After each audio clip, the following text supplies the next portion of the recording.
Gracias, Eli, por tenerme de nuevo en el programa, aquí en otro segmento de Hoy con Claudia. Muy feliz de poder representar a la Comisión de Ciudadanos por los Derechos Humanos, que es una organización no política, sin fines de lucro, no religiosa, creada para educar al público sobre sus derechos en el campo de la salud mental. Y algo súper importante es que nos aseguramos que cualquier abuso cometido por la industria de la psiquiatría, por cualquier médico psiquiatra, por cualquier profesional de la psiquiatría, sean denunciados a las autoridades competentes. Y para eso nos pueden llamar a las oficinas de CCHR Internacional ubicada en la ciudad de Los Ángeles, en el estado de California, al 323-467-4242, 323-467-4242. Y si está aquí en el estado de Florida, nos puede llamar al 1-800-782-2878. ¿De qué les voy a hablar hoy? Pues aquí estoy en el Museo de la Industria de la Muerte, que está ubicado, particularmente estamos ubicados en el estado de la Florida, de los cuales vamos a dar a conocer todos los paneles. Y usted va a saber todo respecto a la industria de la psiquiatría desde sus inicios hasta el día de hoy. Las cosas que se han hecho, las atrocidades que se han cometido, lo que se ha hecho en nombre de la salud mental. Y valga decir que la Comisión de Ciudadanos por los Derechos Humanos fue fundada en el año 1969 por el psiquiatra, el doctor Thomas Sass, y por la Iglesia de Scientology para defender, cuidar y proteger los derechos de los ciudadanos con respecto al tema de la salud mental. Bueno, sin mayor preámbulos, aquí les invito a que nos visiten y se adentren dentro del museo, que es la industria de la muerte del museo de CCHR aquí en Florida. Y hoy el capítulo tiene que ver con algo que a mí personalmente me conmueve mucho, que es el tema de los niños. La psiquiatría, que van a ver cómo restringen lo que lo llamamos en inglés el asylum and restraints, y van a ver lo que pasa aquí. Psychiatrists demand the absolute right to determine what is best for the so-called mentally ill. After all, the mentally ill are crazy and unable to evaluate their own treatment.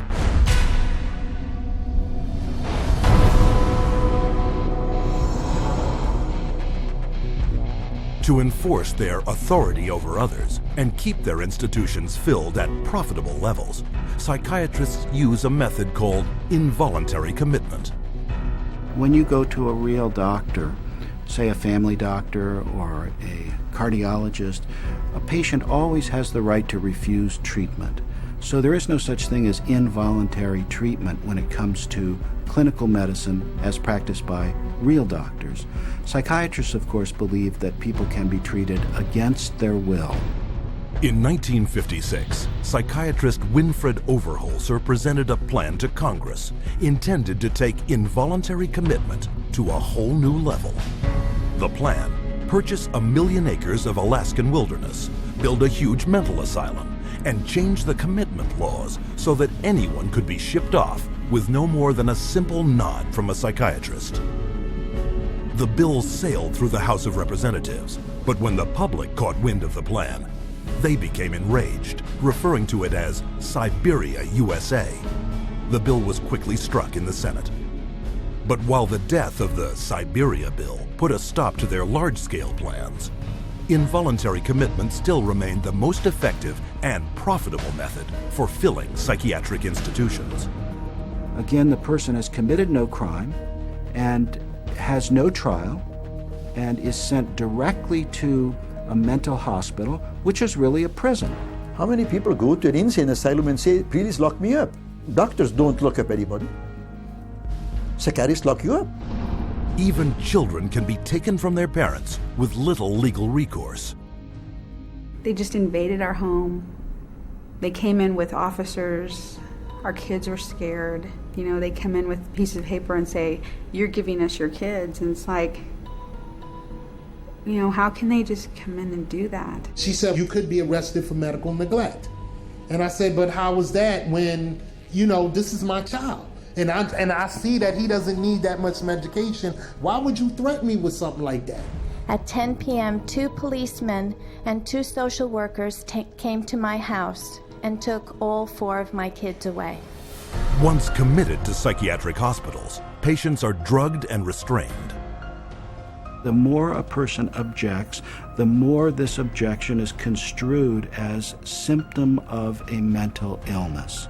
At which point the person would be locked up in restraints. There would be the ankle, the knee, the waist, the head, the wrist, and the shoulder restraints. And if when that process was happening, if there was almost any resistance at all, the person then would be medicated to a point where they would almost be knocked out. We had one case where they actually took a patient in a seclusion room and beat him up. And then they lied about it to the services that investigated. So it's a pretty wide range of abuse issues that we've encountered. Psychiatric staff provoke their patients into violence so they can bill insurance companies up to $400 a day for each restrained patient. A patient would resist diagnosis, resist treatment, and also want to leave treatment while they were at the hospital.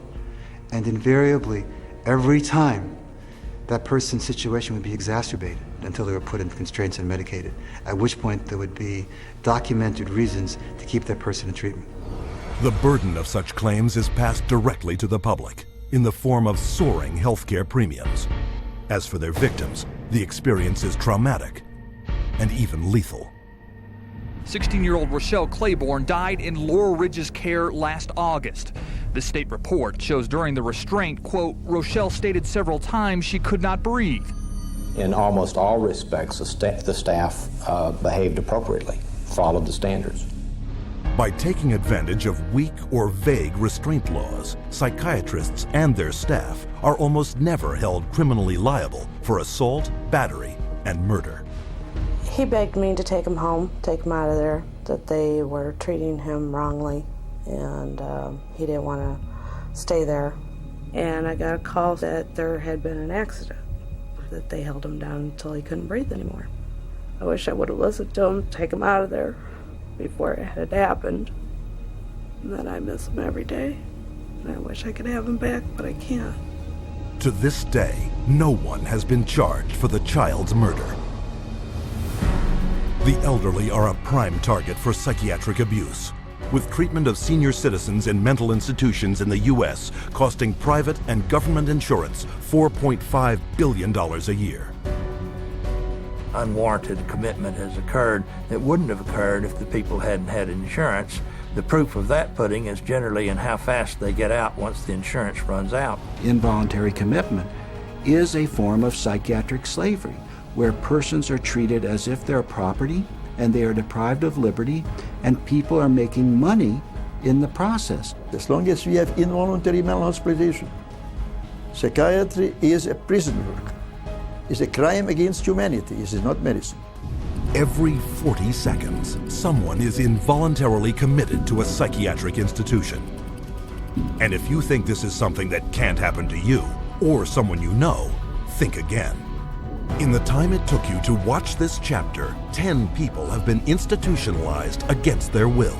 And with hundreds of billions of dollars allocated to hospitals internationally since 1975, psychiatrists have carved out for themselves a lucrative commercial enterprise, hidden behind a dubious interpretation of the law. But far too often, psychiatrists commit crimes too blatant to be ignored.